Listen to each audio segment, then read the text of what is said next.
The product roadmap is basically how do you launch, how do you then improve your product, learn about your product, and keep enlarging the entire experience to the point where it's the entire vision.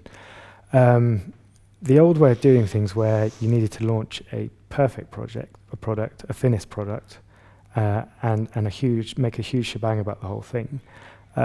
We don't need to do that these days if it's a digital experience, because you can keep working it, you can keep changing it without having to recall it and relaunch. You just iterate on it as it goes. Continuous evolution. Yeah, continuous improvement, continuous learning, and a cycle, an ongoing cycle that involves a level of commitment from the company that we can talk about in a bit, but it means that you can fail fast, you can make your mistakes at the beginning, or a small amount of mistakes at the beginning, learn from them and carry on, rather than making a huge amount of mistakes and not being able to recover from them.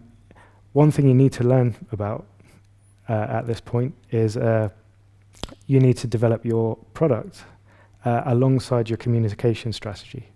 So what is your project, and how do I get a level of understanding out to the people, and how do I talk about it to people, and how do I get the word out to people? It needs to be done together, because you're not going to do that big shebang at the beginning. You're going to have to talk, you're going to need to launch small, and you need to talk about a small thing that grows. So how do you do that? That's great. I think that's very insightful. And one interesting thing that brings me to mind is the idea of what we're talking about is MVP, right? For people at home, minimum viable product, which we're going to talk about a bit later. But this concept of building your marketing into your MVP from the beginning. So the idea of an MVP is you are testing your assumptions and you're testing functionality and how that works in your target user base. The same thing about traction. There are many different channels of traction. People just think of Facebook ads, Google ads. There are hundreds of different ways to get traction for your product. And some of those ways are going to work with your target audience, some of them aren't. And it's best to test that out as soon as you can. So you can actually build that testing of the traction in as much as in the actual testing of the functionality into your product. I think that's kind of what you're talking about. Yeah. So you could build the test and iteration thing into the product, but you need to build it into the whole strategy, into the communication strategy as well. So do people have a lack of understanding about it, or are we just not getting the word to the right people in the right way?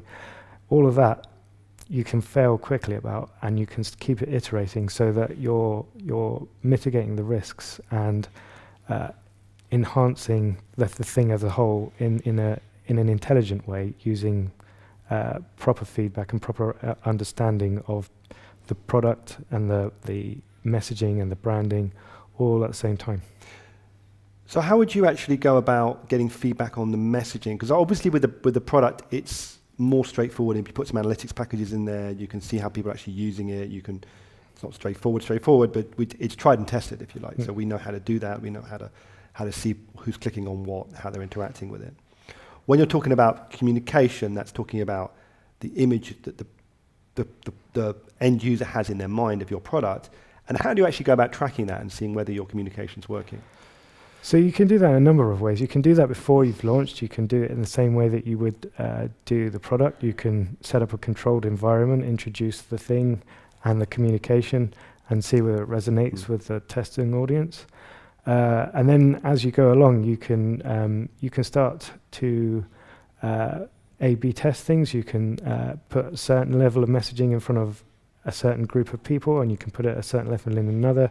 You can analyze the data that comes back off these two things, see which ones resonates. You can see it happening all over if you look. So even companies, certain large news organizations will launch several headlines of the same article across social media, see which ones respond, and start to knock off the ones. BuzzFeed are famous for doing that, aren't BuzzFeed, they? Vice launches about 50 headlines for every article it does, and then eventually, by the time it gets to the larger channels, they understand which is the best headline.